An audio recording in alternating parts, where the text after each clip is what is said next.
Welcome, welcome, welcome to an OU Insider Under the Visor Sooners post-game podcast. My name is Brandon Drum, Parker Thune, Brian Clinton, Coach Clinton, by those that are enthusiasts, as Jesse Crittenden says.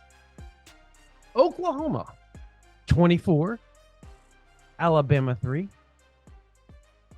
This podcast is brought to you by, as always, Jana King and Parker. Yes, folks, Jana King is the greatest team to ever clean and a proud partner of OU Athletics. Boy, are they proud tonight. Is everybody proud tonight of the performance that the Sooners turned in? But Jana King delivers spotless results from stadiums to any size business across the country. You can visit them at janaking.com for unbeatable commercial cleaning services. That's JANIKING.com. This pod also brought to you in part by Prize Picks. What is Prize Picks, you may ask? It's the best place to get real money sports action. With over 10 million members and billions of dollars in awarded winnings, Prize Picks has made daily fantasy sports accessible to all. You just pick more or less on at least two players for a shot to win up to 100 times your cash. Run your game all season long on Prize Picks. They put their members first, so withdrawals are fast, safe, and secure. When your picks hit, you can get your money in as quick as 15 minutes, and they now offer Venmo for quick and easy deposits and withdrawals into your account this sports season. Sign up today and get $50 instantly when you play $5. You don't even need a win to receive the $50 bonus. It's guaranteed. Now, Brandon, real juicy matchup tomorrow, or should I say today, because it's 3 a.m. as we record this. A former Oklahoma quarterback, Baker Mayfield, and the Tampa Bay Buccaneers. They're going to MetLife to play the 2-8 Giants. You going to go with more than the projected touchdown pass total for our boy Baker? I am going to go with more. Baker's been hot. It seems like this is a good weekend for anybody that's Oklahoma related. And so you kind of get a good feeling about it. If what happened Saturday is any indication, yes, indeed. Again, folks, download the Prize Picks app today and use code OU Insider to get $50 instantly after you play your first $5 lineup. Again, code OU Insider will get you $50 instantly after you play your first $5 lineup. Prize Picks, run your game. Now let's start with this here, fellas, because I just want to toss this out there. Everybody that's tuning into this podcast watched the game or watched the highlights or kept up. Like, we're not surprising anybody with what we're about to analyze. When was the last time Oklahoma won a football game that convincingly, regardless of the circumstance? When was the last time Oklahoma beat an opponent that talented, that handily? It's been years since we saw Oklahoma go up against a team that was ostensibly their equal or even their superior, because I think most would argue, correctly, I might add, that Alabama had more talent on the football field Saturday night. It didn't matter, guys. The Sooners absolutely dominated that football game. Even in the first half, before they took the lead late in the second quarter on Xavier Robinson's 18-yard touchdown run, it felt like Oklahoma was in control. It felt like Oklahoma was outplaying Alabama. There was never a point in that game at which Alabama had any semblance of momentum, ever. Look, you guys were there. I was on the sidelines of a state semifinal game, sixth grade state semifinal game. But I was watching it, and I had my headphones in. And even the announcers, Kirk Herbstreit, Chris Fowler, Holly Rowe, they were all just kind of in awe of this dominant performance. Man, was it Oklahoma State in 2020? Is that the last time that happened? Maybe. Yeah, probably so. That we're talking like that it was ranked really high. That it has to be, right? Like, yeah, 21, they didn't really handle anybody. And then 22 and 23, we all remember those seasons very well. The first 2 years of the Venables era. A lot of those results, a lot of those memories are seared into our brains. But I think you do have to go back to Oklahoma State in 2020 to find the last time Oklahoma went up against an opponent that would be considered marquee and just dominated, just absolutely dominated. I mean, It this was shocking, fellas, because and Brent Venables said it after the game. There was nothing fluky about it. no. It's not as if Alabama just served it up to Oklahoma or if there were some fortuitous circumstances here and there that enabled the Sooners to eke it out. They controlled this game start to finish. And this is not a time to nitpick. This is not really a time to look at the dark side, if you will, but it does make you wonder, where has this been? Where was this for the first 10 games of the season? Because, man, that was vintage Oklahoma, and that was vintage Brent Venables this evening. So the game that this reminds me of, and I don't know why I was thinking about this on the way home. Oklahoma was actually in the losing situation of the game that this reminds me of. This reminds me of the Russell Athletic Bowl Oh, when wow. Clemson beat Oklahoma 40-6. This felt like that kind of domination where you totally limit because Trevor Knight, I think he had 3 or 4 picks in that game. Like it was utter domination from the defense on one side of the ball. Mhm. That I mean, that's what we saw here. And Oklahoma was like, as crazy as it sounds, Oklahoma's physicality was head and shoulders above Alabama's all night on both sides of the ball. And this came down to one of those games where it really honestly it looked as if one team was playing for their lives and the other team was just out there going through the motions. And you would have thought it was Oklahoma that had a playoff spot on Yeah. the line just with how hard they were playing, and that persisted through the entire night. I want to ask you all this because I was thinking about this when you all were getting ready and doing all the post game stuff. I rewatched the game and I tried to think about my thoughts during the game. I only the first quarter was only wasn't even the first quarter. It was probably because we started our game early, the little sixth grade semifinal game, and so we got done with like 8 minutes left in the first quarter. So I got to watch pretty much the whole game. And and I watched the whole game in anyways, but I mean like look like an idiot over there with my little watching coaching a kids game and I got my phone out and I'm like this with my headphones in. I was like, what are you doing? I'm like, I'm doing my job. Um so but when did you start to get the feeling that this was gonna be a different ball game the whole game? Because I can tell you my instant reaction, and this is going to sound crazy. Okay. And I don't know why I thought this at the time. Zero clue why I thought this because it was so irrational at the time. But it was play three of Oklahoma's first drive after they stopped Alabama on their first offensive drive.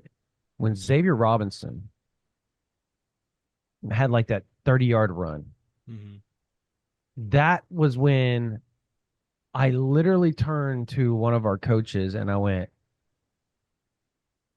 Oklahoma is going to give Alabama all they want, and they could actually win tonight. And I have no idea why I feel this way. And they well, you're crazy. You're crazy. And I said, no, I mean, you could sense it through the phone, guys. Yeah, well, you're a more optimistic man than me, Brandon, because I tell you, it wasn't until the Kip Lewis pick six, at which Really. point it wasn't until the Kip Lewis pick six that my eyes really I said it opened was to the irrational. yeah. It was not until then that my eyes really opened to the reality that oh boy, like this is real. This is happening. Oklahoma might pull this off and might actually pull this off convincingly the way things are going. Because Well, I know, even after yeah. the Eli Bowen pick, which Eli Bowen, we'll get to him in a second. Yeah.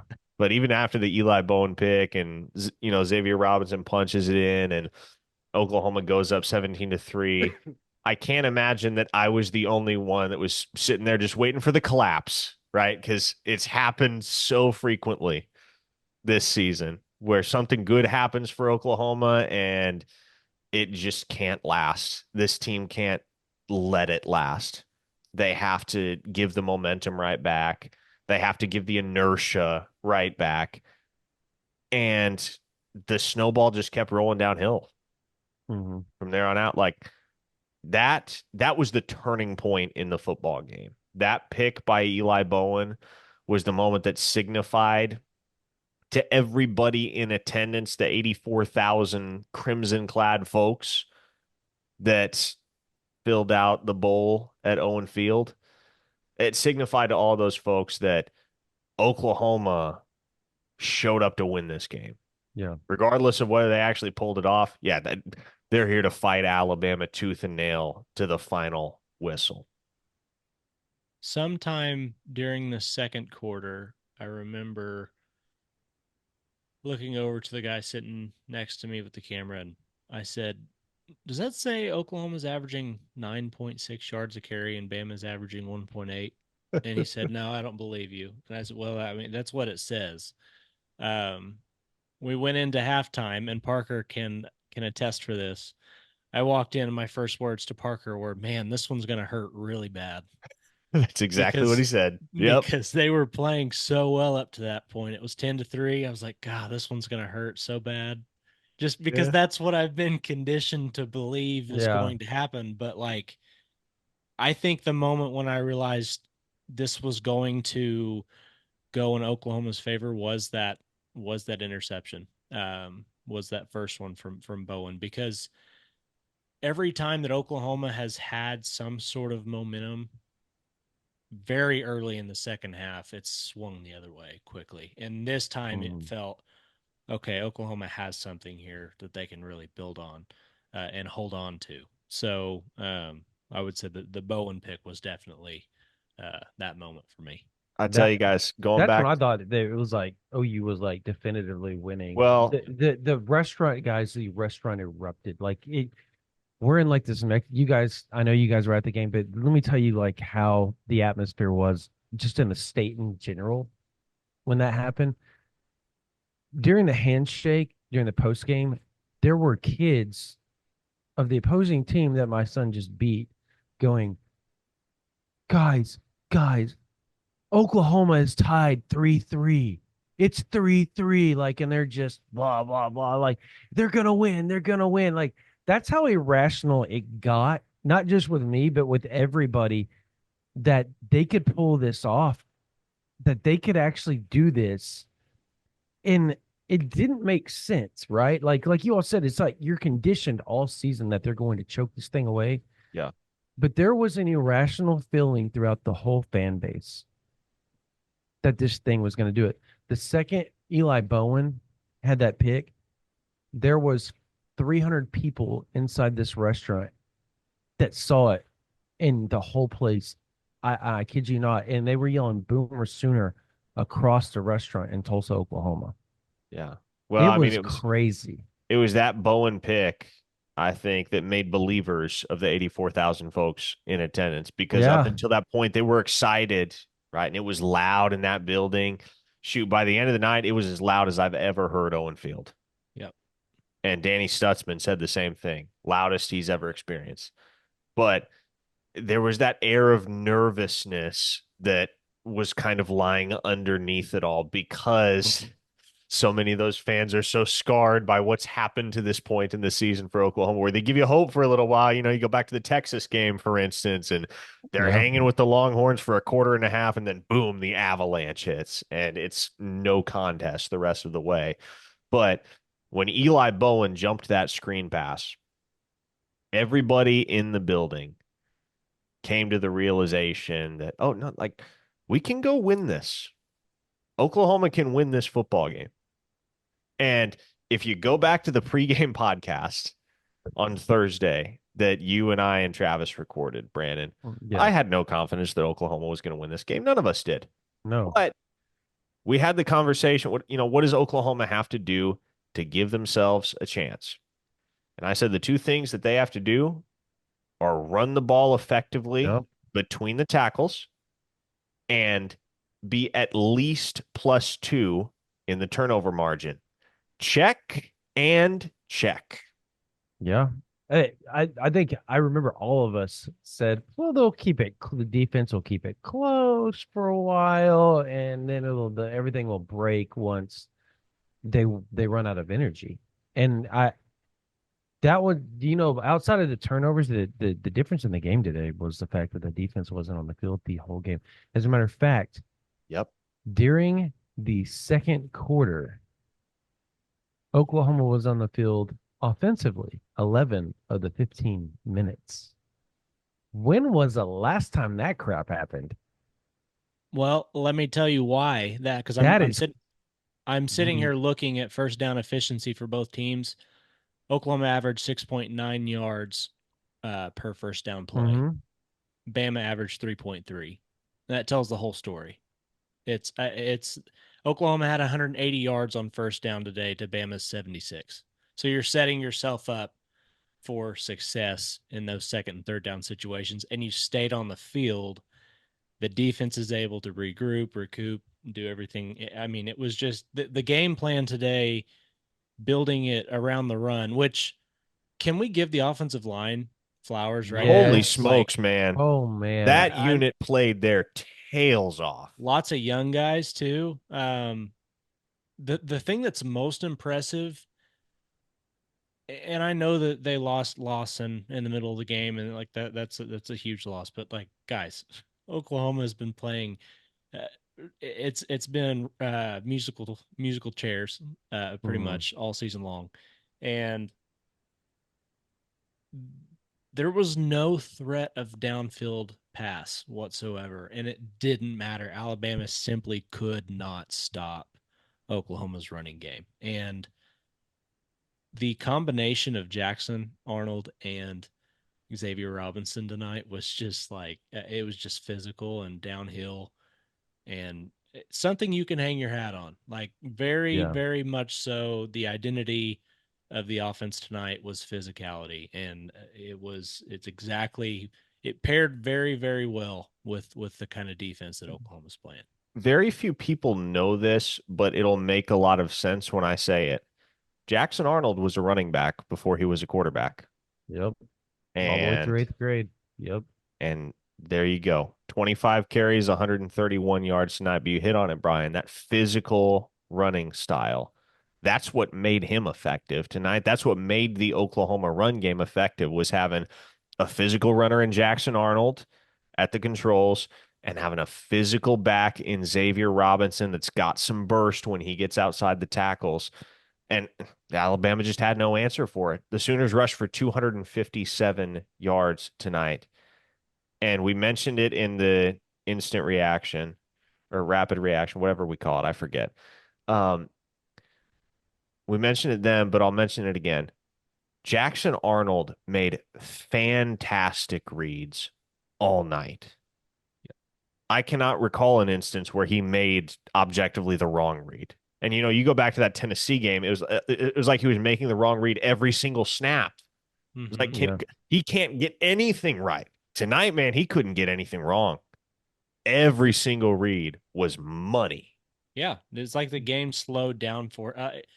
I I don't know what Kevin Johns did with Jackson over the bye week, but my goodness, I mean, the game comparing tonight to what we saw in Columbia a couple of weeks ago, like the game looks like it slowed down tenfold for Jackson. He was in complete control, and even in the situations where somebody comes unblocked, on a blitz, he there was no panic. This was the first time it really felt as if he was confident in what was going on in front of him. You I mean, it was. I don't want to use the word miraculous, but that's it would the way that he played tonight looks totally different than the way that this offense was playing football 2 weeks ago. you Parker. You remember on the pregame podcast, and I said, I just want to have. I keep hearing this, but I'm. It's seeing is going to have to be believing when it comes to Mm-hmm. this. Yeah. I had multiple sources tell me for 2 straight weeks that this was the best practices that Oklahoma's had all season, and it was like 2 straight weeks of the best practices. They're like drum, like it's like we're watching a different team. Like Mm-hmm. this whole time, something happened.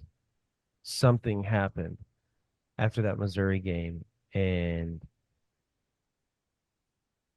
everything just kind of started to click. And you go into that main game, and whatever, it's Maine, right? But they said that the practices were amazing offensively and defensively, and that they were going just crisp practices. And I said, man, that's great and all. And I'm happy that that's happening, but I got to see this on the field first. Like, I got to see it. I believe the defense. I believe in the defense. Like, that has never been a question this whole year. You believe in the defense. If they didn't defend the most possession and the most plays out of any team in college football this year, they would be a top 10 defense in the country. Like, and tonight was living proof of that. Like, that's what they are. But they're teamed up with this offense. And people kind of got offended when I would say that. They're like, well, I'm like, no, no, no, no. There's a reason why you're trying to get a new OC, guys. Like, don't sit there and like try to sugarcoat this. You're 5-5. And you know what? I was wrong. I was wrong.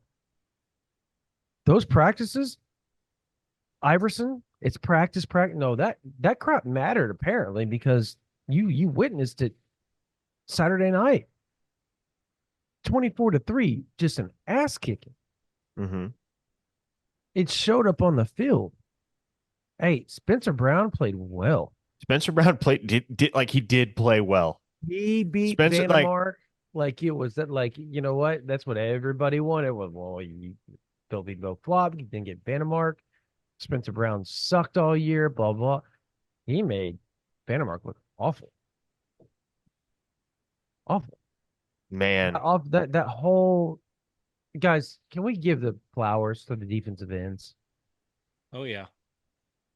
I listened to the game all the way home, and the fourth quarter, every single play, you could Fowler and Herbstreit, every play they were like, Yeah, it doesn't matter if they're getting sacks or not, they are on Milrow every single yeah. play. I mean, R. it was Mason Thomas, Trace Ford, Ethan Downs, yeah, Caden Woolard.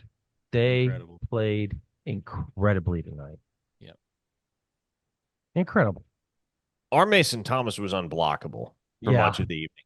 Elijah Pritchett had a miserable time keeping yes, R. he did. Mason Thomas out of the backfield. R. Mason Thomas made it look like amateur hour on the Alabama offensive line. If you didn't know any better, you'd have thought Spencer Brown, at least the Spencer Brown that we've all come to know, was playing right tackle for Alabama and not Oklahoma. But that was just kind of the story of the night, man. Just a complete reversal of everything you thought you knew about these two teams. Yeah.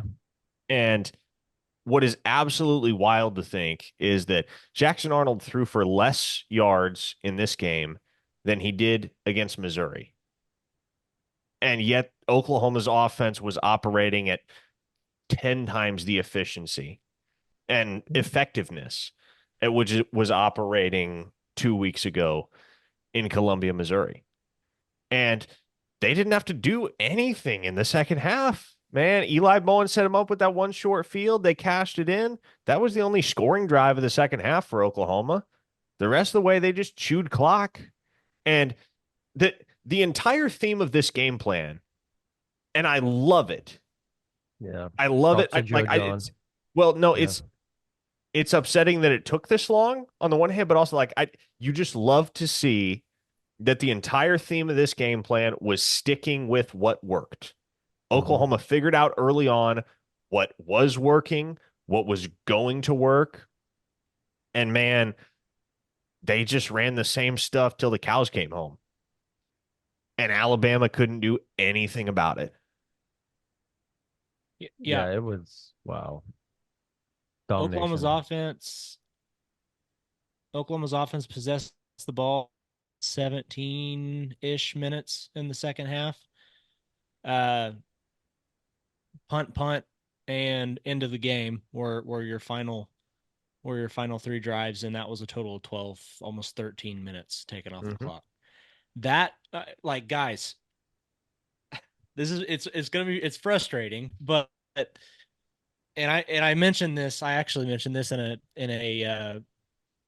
the first edition of us trying to record the instant reaction and had some technical difficulties, but the the combination of things that Oklahoma really built this program on is running the football very well and playing shutdown defense. It looked a lot different because it was wishbone. Things were just different offensively back then. But Yeah. the winning combination has been proven for years. If you play really sound defense and you can control the clock on the other side of the ball, that's a winning formula. And for them to do it the way that they did it tonight was just like it could not have come out of more out of left field than it did.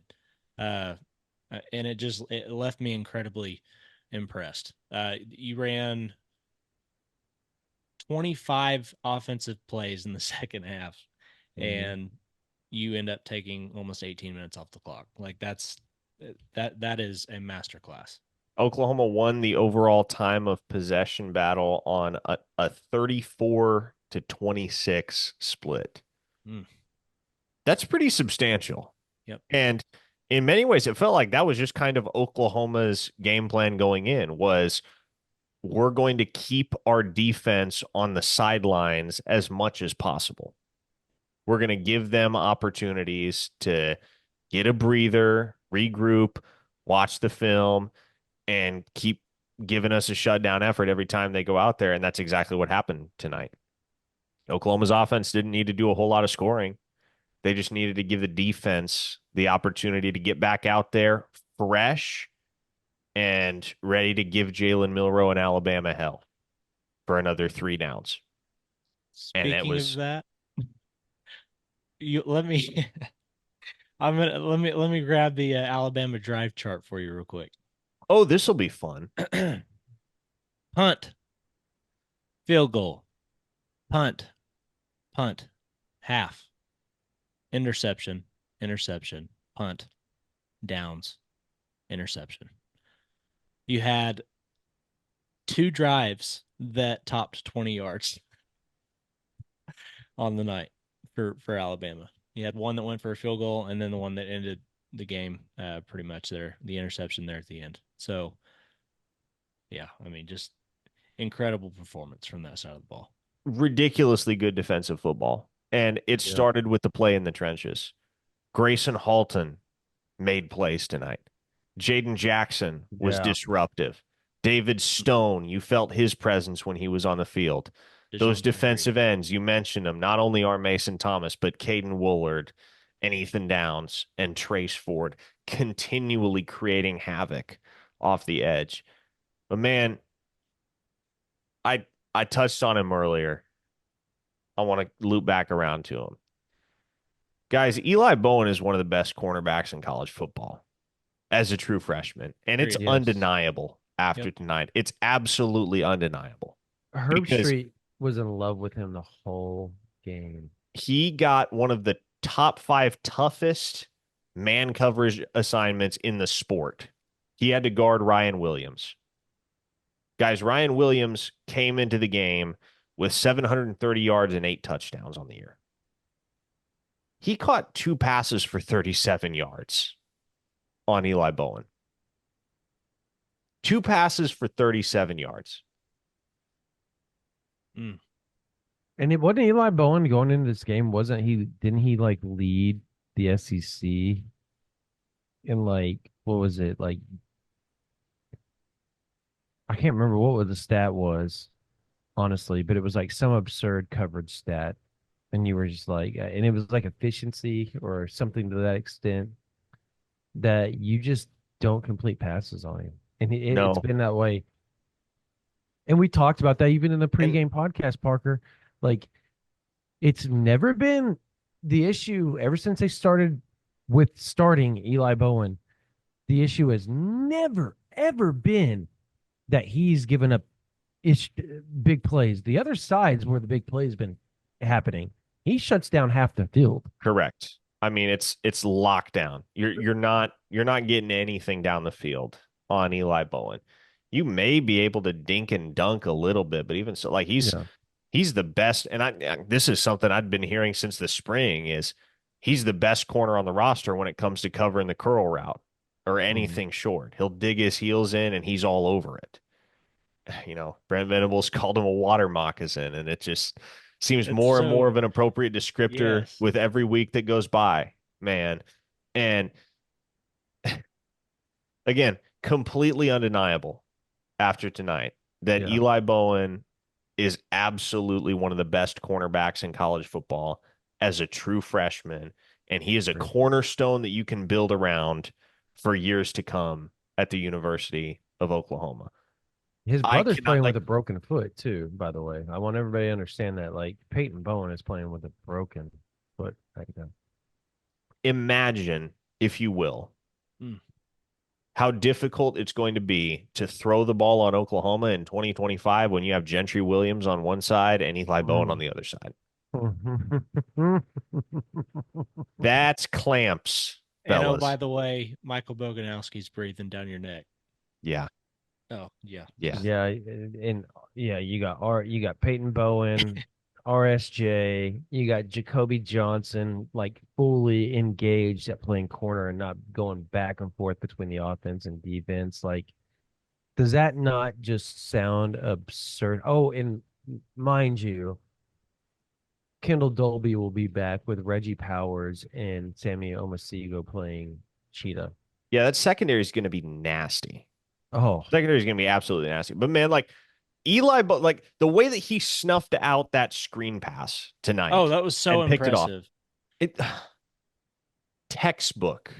when's I the last mean, time that happened, by the way? What teach do you tape. remember the Gentry last time that Williams happened? did it last year. Did he house it?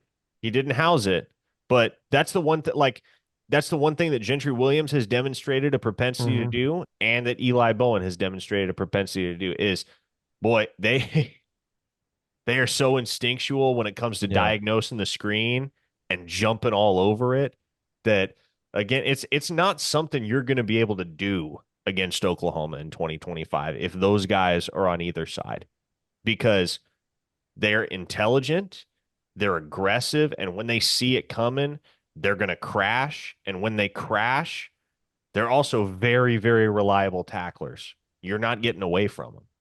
Do, Man, Oklahoma it may very well have the best cornerback tandem in the country next year. That's not far fetched to imagine. do you want to scare college football in the SEC a little bit more, Parker, Brian? Jaden Jackson's a freshman. Yeah. David Stone's a freshman. Blues is a sophomore.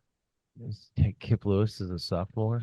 Hey, Uh, RMT's coming back too. Or Got Mason another Thomas year. is a junior, and he isn't going pro. Let me just tell you all that. Like, just letting y'all know. Oh, and by the way, Grayson Halton coming back. Yep. Kobe McKenzie coming back. Kip Lewis, like you said, coming back. The whole and their receivers and their running backs are Yeah. freshmen.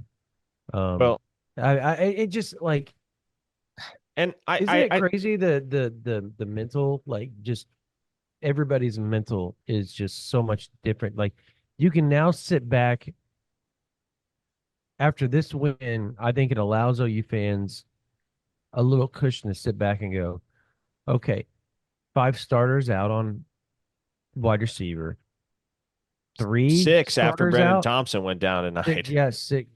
Yeah, 3 starters on offensive line, potentially 4 if you want to count Gear and Hatchet in there. Um, and they all can return. Like, can you imagine if they could just be halfway healthy next year, what this team could be offensively and defensively? Just Yeah. halfway healthy. Well, and I said it a few weeks ago. I don't think anybody wanted to hear it at the time, understandably so, because the Sooners were losing. It's a little bit easier to stomach now, and there's probably a bit more willingness to stomach it Yes. after a resounding victory over a top 10 opponent. But if we're limiting our focus here, our scope to the defensive side of the ball when you look ahead to 25, I firmly believe that this unit has a chance to be significantly better than they are That's right now in scary. Yeah. 2024. Because if you think of like the only two guys that they have to replace are Danny Stutzman and Billy Bowman. And those are Yeah. two very Well, you difficult can, guys yeah, to people are gonna go, replace. well, the only, Yeah. Yeah. I only mean, like those are absolutely two of your best defensive players, two of your roster cornerstones. But the other Ethan nine Downs, guys, by the way, that's kind of big too. oh yes, Ethan Downs. That's right. See, I think of him, you have that conglomeration of defensive ends, Yeah. RMT, Caden Woolard, Trace Ford, et cetera. So like you're gonna have experienced guys that you can plug in. And the Devon same. Jordan, by the way, is going to be back next year, and he's only a freshman, and people haven't even got to see what he's going to be. Parker, Mhm. that's another one that you're about to talk about. Like, just it's amazing next year. Yeah, well, you think about it, you plug, I mean, let's just say for the sake of the hypothetical, you're plugging Danny Okoye in at Yeah. Ethan Downs' old Oh spot. my God. You're plugging Michael Boganowski in at Billy Bowman's old spot. And you're plugging Lewis Carter or Kobe McKenzie in at Danny Stutzman's old spot. Mhm. We're Jaron Kanik. I mean, we're not going to That write it that'll off. play, boys. Yeah. That'll play. I mean, this tonight, and I don't want it to completely shift the narrative. I don't want it to feel like all of the struggles of the season up to this point have been forgotten by virtue of one victory, impressive as it may have been. Like, obviously, the Sooners are still going to have some things to figure out this offseason. That Yeah. goes without saying. There's going to be things that this program has to reckon with that might be uncomfortable. And there might be some questions that don't necessarily exist right now, but might be created this offseason that you'll have to find answers to. Mhm. But simply to get bowl eligible, to get that sixth win, to preserve the postseason streak, to give this program an opportunity to have 15 more practices leading into a bowl game, get that experience for some of the younger guys that might play larger roles in the bowl than they have to this point in the season, and allow some of your signees, your early enrollee freshmen, to participate in bowl practices as well. Like, if nothing else, what do you take away from the 2024 season, regardless of the outcome next week against LSU? Despite all the travail and turmoil, you preserved the postseason streak. You kept your season alive to get those extra 15 practices, 15 extra opportunities to get better. And Mhm. man, you now have what I would consider to be, without question, the signature win of the Brent Venables era. And immediately the rejoinder to that is going to be, well, what about Texas? What about the Red River Showdown in 2023 when those two teams met, both undefeated, and Oklahoma, of course, had the climactic late drive led by Dylan Gabriel to win the football game. And that's great. Right? Obviously, that win meant a ton to the program at the time.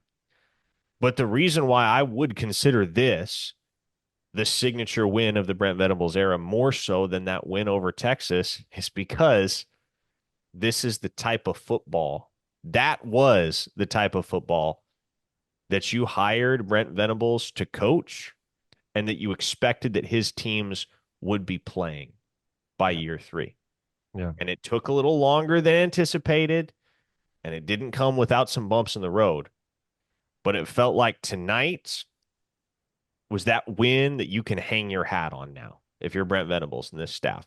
You know what it looks like. You have the blueprint that you can put in front of these guys. Hey, look, we've done it now. You guys have seen it. You've been a part of it. This is what we're capable of. This is what we're striving for. And this is what's ultimately going to elevate us to championship contention if we can get things figured out on the offensive side of the football. Because as well as Oklahoma's offense played tonight, and it wasn't perfect, but they played well as they play tonight, the game plan and just everything that they have the capacity to do is a shadow of what it would be if that offense was anywhere close to full health. And so you're taking this into the offseason, if you're Venables and this staff, and going, if we do this, if we can turn in this type of performance whenever we're faced with an elite opponent, and we can make life difficult for quarterbacks like Jalen Milroe, who can not only hurt you with your arm, but hurt you with their legs. If this is the type of havoc that we can create for those types of quarterbacks and those types of offenses, man, what's to stop us from playing with anybody in the SEC next year? What's to stop us from winning some of the games that we simply could not have won in 2024 because we didn't have the other side of the football functioning properly? Mm-hmm. There's so much to gather from this victory, so much that you can take into your off-season preparation as you get ready to turn the page from 2024 to 2025 and just feel so enthusiastic and so excited about what the future holds for this football program. Yeah, and I think something that you said, I want to piggyback off of that, because I do think it's important. The narrative, for the what we have seen to this point in the year doesn't change. I mean, 6-5 is still not what people expected, what they hoped for. That being said, I think a win of this magnitude is massive for the program in several ways. The timing with which it happened, um, after just a devastating loss at Missouri. I mean, this time 2 weeks ago, literally this time as we sit here 3:30 in the morning, 2 weeks ago in a hotel room an hour and a half away from Columbia, there were lots and lots and lots of things being said about this staff, this coaching staff, this roster. I mean, there were fires everywhere. What this win does, one, those 15 bowl practices, that's huge. Like Invaluable. that is so so big, especially with when you consider how many young guys are already making huge impacts on this team. Like those practices will be huge for those guys. So that's one. But the the proverbial fires that were put out tonight for this team going into the offseason. Uh, and I can't pretend to know the intricacies of all the issues that Oklahoma's going to have to deal with in the offseason, but I would venture to say that the momentum, the headspace change that you had for players, recruits, whatever, I mean, whatever it is, this was a big win for in that regard as well, because it changes the entire outlook, the entire way that you view Oklahoma's future from here on out. So, we're looking at, is this team going to be able to be bowl eligible? And now there's a realistic question of, if this team goes to Baton Rouge and wins and they can eke out a win in a bowl game, you're 8-5. Like, who in the world would have You thought that that was even remotely possible 2 weeks you ago? went Yeah. over in Vegas at that point. Yeah. I mean, it's totally, it's crazy how it changes. But I mean, I guess that's what happens whenever when you beat an Alabama at home the way that you did. So, massive, just huge implications for this team. I want to go Yeah. back to Go one ahead. other thing real quick. And I think this kind of underscores a lot of the same things you were just talking about, Brian. But another thing to take away that should not get lost in the shuffle tonight. The Sooners had a stretch there in the first quarter of the football game where it could have gotten away from him. Yep. And it probably would have gotten away from them if we saw the early season version of this team instead of the team that has learned and grown from its mistakes the hard way. Mm-hmm. Taylor Tatum fumbles. Alabama goes and converts that into a field goal. Bauer Sharp drops a touchdown pass with no one in the same zip code as him. And then on the very next play, Zach Schmidt shanks a field goal. And everybody in that building is going, oh no, here we go again. And it feels like same song, umpteenth verse, everything you've seen in 2024 all over again, unfolding before your very eyes. And it would have been easy at that point, especially with the opponent on the opposite sideline, for this team to just lay down. But as we've said time and again, and as has remained true throughout this season, this team does not stop fighting. I know the results aren't what anybody have wanted them to be in 2024. The results are certainly not what the guys in that locker room or the guys on that coaching staff have wanted them to be. But there is solace to be found in the fact that at no point has this team checked out. As at no point have they said, all right, we're just going to mail it in. What are we playing for at this point? No, they continue to fight and have continued to fight, even in the face of more adversity than any Oklahoma team has faced in a quarter century. They just keep battling. They've taken on the personality, like teams take on the personality of their coach. And that is so Brent Venables. That is so everything that man stands for. I want to also kind of talk about, like, in that little span that you just talked about, like, the field goal and the drop pass by Bauer Sharp and the missed field goal by Zach Schmidt and all that. In the midst of all that, Ryan Williams scores a touchdown and it's called back from 41 yards because he stepped out of bounds. And I don't think people are talking about that enough, because I think that might have been what changed. That holding them to a field goal on that drive is, I think, what really, really set the tone, on top of Oklahoma being able to move the ball, and kind of they'd already set the tone offensively. I think the defense saying, okay, yeah, great. You almost scored. Almost is the key word there. You stepped out of bounds, and now we're going to hold you to a field goal and kind of take your will from you, because you thought you were about to break our backs right there and really take the air out of the stadium, and everything got pulled back in at that point, and Oklahoma was able to hold on to it. And that play, I think, it's not talked about enough because it's such a small deal, but it really wasn't small, right? Like, that was a 4-point swing in that drive, which was a huge point in that juncture of the ball game. Huge. And allowed Oklahoma to still stay neck and neck with Alabama and go 3 points. Just 3 points. All right, miss a field goal. Just 3 points. Because if it would have been 7 and a touchdown, and you drop that touchdown, that drop pass is a bigger play. Does that make sense?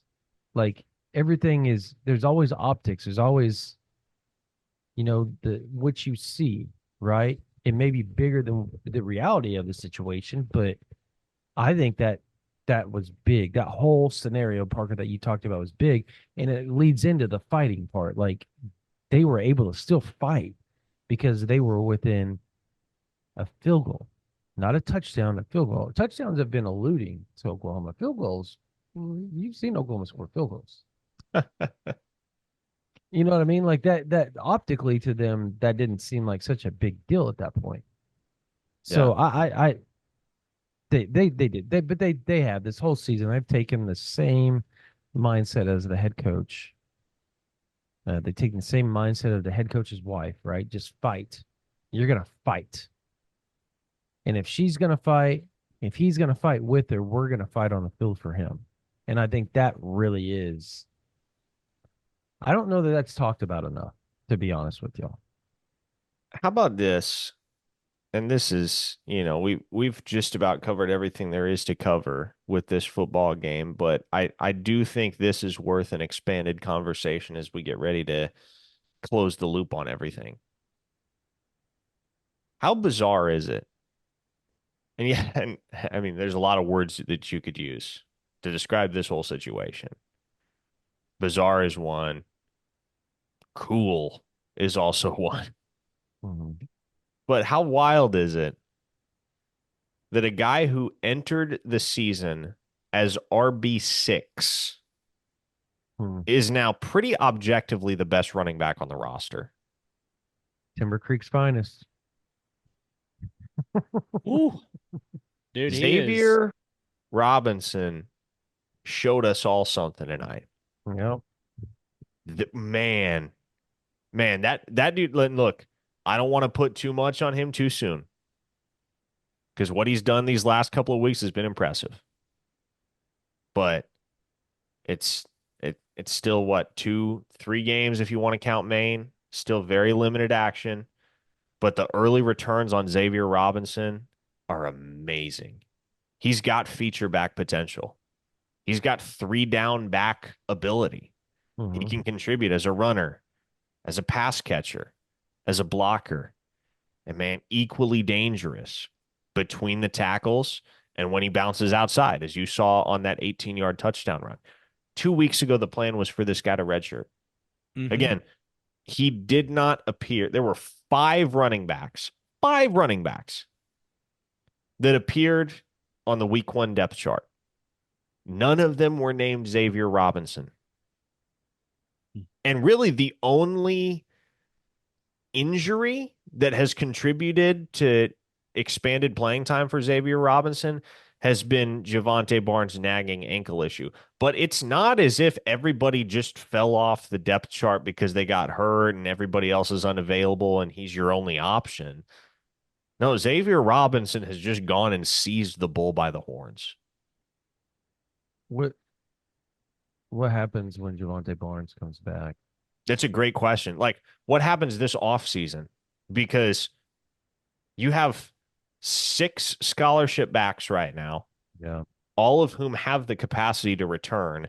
And obviously, not all of them are returning. No.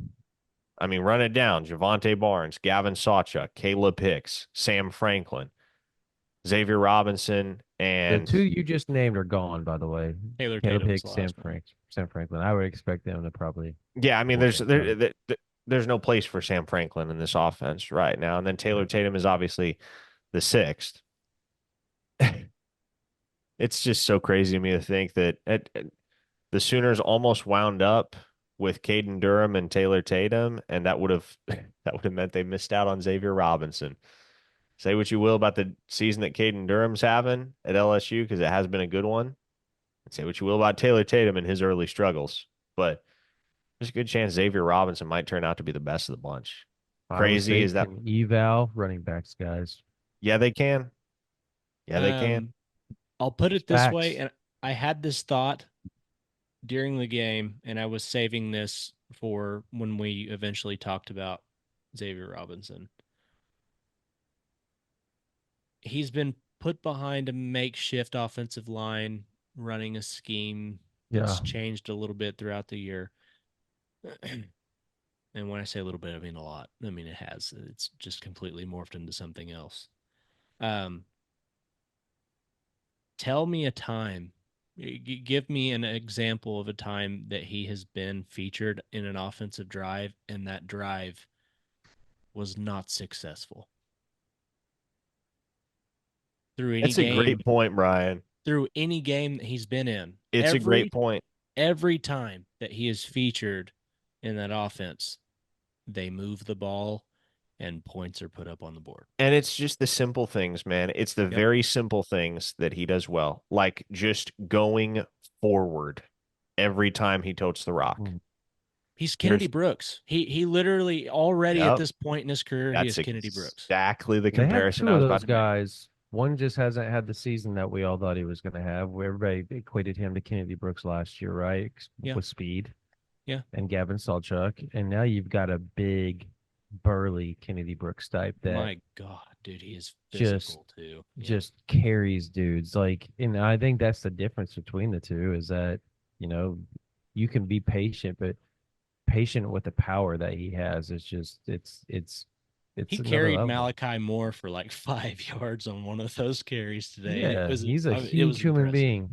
Yeah. Yeah, 6'3", 230. Like he's at 235. He's a big cat, man, running the ball. Yeah.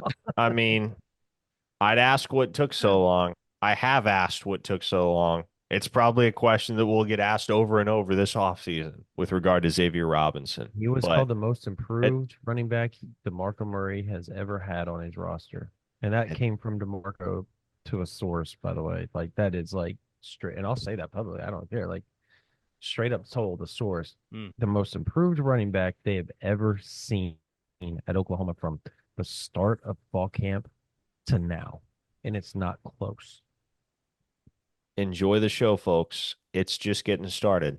That kid's a true freshman. And I will Yeah. close with this is my very last observation. On signing day last year, I said that the 2024 class for Oklahoma absolutely had the potential to be, in retrospect, not necessarily right that second, but in retrospect, the best recruiting class that Oklahoma had signed in the 21st century. And you're already starting to see that.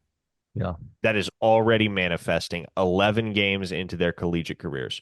So many of these guys are already flashing the type of potential that can help elevate this program back to championship contention because they themselves are championship pieces. And it's not just the guys that you have seen.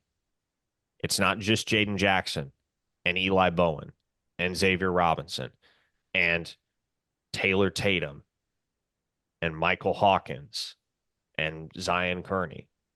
It's also the guys you haven't seen a ton of yet. A guy you saw tonight for the very first time in meaningful action was Eddie Pierre-Louis on the offensive line. He had himself a time.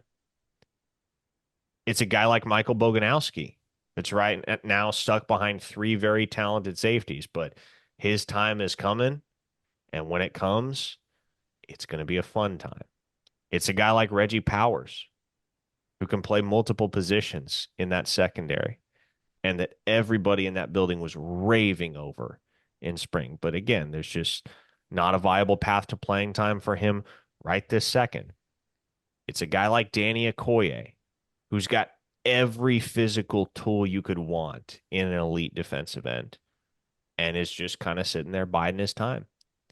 There are so many players from that 2024 class that have the potential individually and collectively as a group, as a unit, to make a very memorable impression, a lasting impression, a significant impression by the time they hang it up in the crimson and green. And there is so much excitement to be found in what those guys are going to accomplish, have already accomplished, are actively accomplishing, but what they will accomplish with additional development and growth and maturation, and especially as their relationships continue to grow tighter with one another and as this team grows closer. And I think that's one thing as well that I've perceived throughout the season is this team has gotten closer. Yeah. They play more like, and this sounds cliche, it's fine. They play and act more like a family now than they did in week one of the season. There's been some noticeable progression toward that end. And that's an encouraging sign. Again, the results in 2024, not what you wanted them to be. So, not trying to tout moral victories here, No, but you're saying truth, though. yeah, but You are, though. there's Like a source especially, told me the other day that yeah, exactly what well, you said about the family part. Exactly. They said this is the closest team they've ever been a part of. mhm. Well, yeah, by and far. like look, you got to bowl eligibility with everything this team has been through in 2024. That's a win. It's not the win you were hoping for, not the type of win you were hoping for at the outset, but especially now with this signature win to savor and look back on and take lessons and cues from. There's a lot to build off this upcoming Mhm. offseason. And I trust that this program is going to do that. This team, and I say this with I feel I'm just like you with the 24. I think you can say a lot of that with 23 as well. I think they've hit so well with those back-to-back classes. Like you're starting to see it, right? Because they're young, right? But you're starting to see both those classes kind of and those players just kind of come to the forefront, right? As the season's gone along, you start to see those younger guys, the freshmen, true freshmen, the redshirt freshmen, just kind of and sophomores, whatever you want to call them, just slowly start creeping up in the roster and becoming fixtures on the field, down in and down out, right? Like, and I think moving forward, the fact that they hit and then you're going to watch them get really good portal guys this offseason, I'm going to tell you all this is that's happening. And then on top of that, this 25 class has a chance to be really good as far as just evaluations. Yeah, it's already ranked high, but like as far as evaluations, all that. Um, you hit with the transfer portal this offseason and you accumulate that with these last three classes, that's how you turn the corner as a program and become a national fixture and a contender year in and year out. And I think they're headed that way. He has to hit on the OC. I think that without question, that's a make or break for Brent Venables. Yeah, this win's great. But if he misses and they're in this same boat next year offensively because he missed on the offensive coordinator job, I don't know. There's gonna be other talking points, unfortunately. But that's neither here nor there right now. The win at this juncture is what's most important. The momentum they have heading into Baton Rouge at night when we all thought that this game was going to be the last two weekends were just going to be just butt kickings. Nobody can lie here. We all three said it. Yep. We thought there was a chance for them to lose by three touchdowns in both those games. And now the narrative is completely flipped, guys, to where it feels like Oklahoma has a chance to go down to Baton Rouge and win. And like you said, Brian, finish potentially 8-5 on the season. What? That's how you change stuff. That's how you get the transfers that you want. And potentially, I'm going to say it, guys, tamper and get guys that were on the fence getting in the portal to hop in the portal and join you. That's how you do it. You end on a hot streak and show that you're improving and that you can compete in the SEC. You end with 2 wins versus Alabama and at LSU. Nobody's going to say crap about you can't compete in the SEC. They're going to say, uh-oh, Oklahoma found their footing. 2025 is not going to be fun for everybody that has to play them. And by the way, all those tough road games they had this year, they're now in Norman next year. So you get Auburn at home, you get Missouri at home. Yeah, you got to go to Alabama. You get LSU at home next year. Who else am I missing, guys? You go to Tennessee, you get Ole Miss at home. And you get Ole Miss at home. It doesn't seem so daunting when you think about it like that. If they end hot, but they've got to end hot. Yeah. Yeah. And if you can go So, beat LSU, I think no, the offseason narrative will be very similar for both Oklahoma and Florida. they'll Those be are the two teams. darlings. Yeah. Well, Yep. not necessarily the darlings, but two teams that no one in the media or in the SEC is going to overlook because despite some of their early season struggles in 2024, down the stretch, you started to see what the potential for both of those teams looked like when they figured out how to play their best football. And recruiting's gone well for both those programs, by the way. So like Yep. it's they're on the uptick as far as talent goes. Now they got to put it on the field. and that's just reality. Brian, go ahead. Before we wrap, I want to say this, and I know that we'll still have an opportunity after LSU and bowl game to dive into this, but with this being senior night, um, Mm, guys, Danny Stutzman, Billy Bowman, Woody Washington, Ethan Downs, yeah. these guys, as crazy as it is, uh, there hasn't been a conference title brought home. Mm-hmm. They've been through it though. But Yeah. but what I think leaving Owen Field tonight did, at least in my eyes, solidifies why that group of seniors, while it may not look like it right now, I think that group of seniors could be one of the more pivotal groups of players to have come through this program in a long time. And the reason for that is those are the guys that are ultimately responsible for not only establishing Brent Venables' foundation, but those are the guys that are responsible for the fight, for the toughness, for the grit, for the not giving up that we saw tonight. Because this the program could have gone in one of two directions after Missouri. Let's not kid ourselves. Oklahoma was 1-5 in SEC play. The narrative was written, and it would have been so easy for them to just fold up.